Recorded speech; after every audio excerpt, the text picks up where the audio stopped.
Welcome, it's Michael Murray with Benzinga here at the Cannabis Capital Conference in Chicago. Day 2, joined by Jonathan Williams from Real Projectives. Jonathan, it's great to have you with us. How are you? Good morning. Pleased to be here. Pleasure to have you here. Jonathan, kick us off by talking a little bit about Real Projectives and what you guys do. Yeah, appreciate it. We're a 20-person firm, caring individuals, professionals, where our goal is to help clients get their real estate projects done.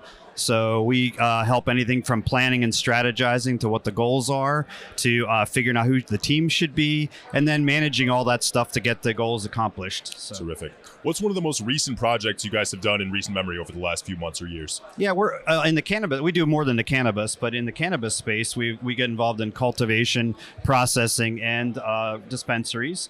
And a lot of the cultivation ones are just generally interesting. They're all different sizes. Sometimes we're renovating existing buildings and expanding them, and sometimes we're involved in building new ones. So. Absolutely. What's maybe one of the more challenging or innovative projects you guys have done in the past? Obviously, you work in multiple industries, but what's one of those that really stands out in your memory as being a true highlight?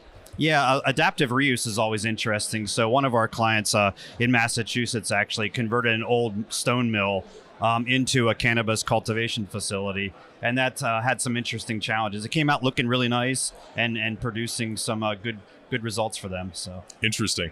Let's talk a little bit about the real estate side. Always an interesting topic, and especially over this year in 2023, we have the interest rate discussion. We have the use of land. We have a lot of different factors that are pressuring real estate from multiple angles.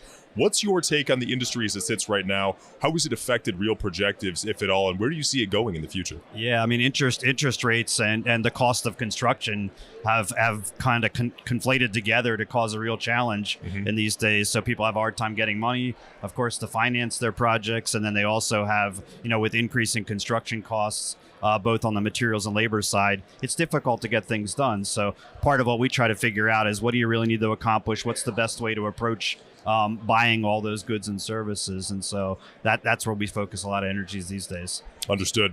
When it comes to a company that would partner with you guys, right, the ideal type of client that you guys would work with on any kind of project, what phase of their business are they in? What might that company look like? And what's the process look like for you guys getting started on one of their projects? Yeah, good question. So traditionally, we've been involved a lot on the what I'll call the landlord side, the people that own the real estate, and they're trying to help the people get projects done. But we've seen a lot of even the small SSOs and the large MSOs really scale down on their internal staff. So we're looking for opportunities to try to help those bigger firms that might no longer have the internal staff to get things done, and they could use a flexible resource like ours to get involved and help. We'll get involved to get the project done and be off the books, so to speak. Absolutely. So, yeah.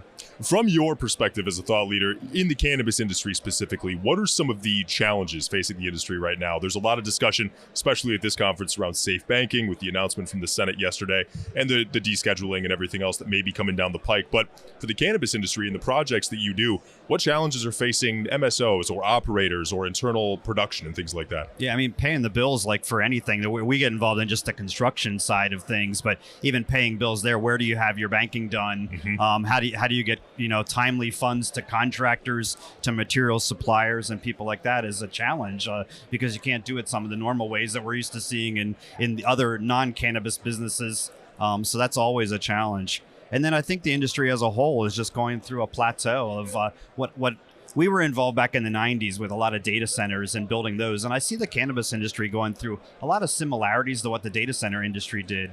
It kind of overbuilt a lot and had kind of unsophisticated ways of projecting the future. Sure. And then around 2001, it completely collapsed. Sure. And there was a lot of overbuilding, much like the cannabis industry has right now. But then it kind of figured its way out, matured, and now people are still building data centers left and right. Yeah. Clearly not as regulated of an industry, but I see a lot of parallelisms to what happened back in the 90s to what cannabis is going through today. Interesting. So taking a look forward then for Real Projectives specifically and how you guys plan on growing and scaling, what do you want to see from the industries that you work in over the next year? We're about to enter Q4, short-term and long-term. What do you want your industries to be doing, and what do you guys plan on doing at Real Projectives? Yeah, good question. I think getting back to the fundamentals, you probably, if anybody's attended some of the other seminars the last 2 days, there's a lot of talking about getting back to the basics of management. So figuring out what you really need, being smart about how you do it, project forward, using data, things like that are really important. And it applies to real estate, like using the fundamentals of real estate. What's the purpose? Well, how much do you really need? Where is it best to locate it? Those are all really important things.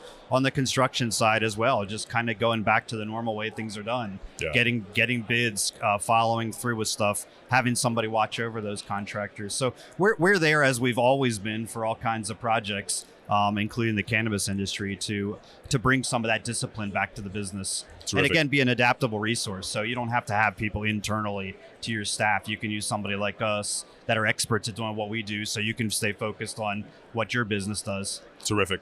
Jonathan, for anybody that wants to work with you guys, best way to get in touch, best way to start the process? Yeah, if you're still involved in the Benzinga Cannabis app, feel free to hit me up there. You can always reach out to us on our website, realprojectives.com, or any of our other social media channels out there. So fantastic. Jonathan, owner of Real Projectives, thank you so much for joining us at the conference. Great to have you here. Appreciate the opportunity. Thank you.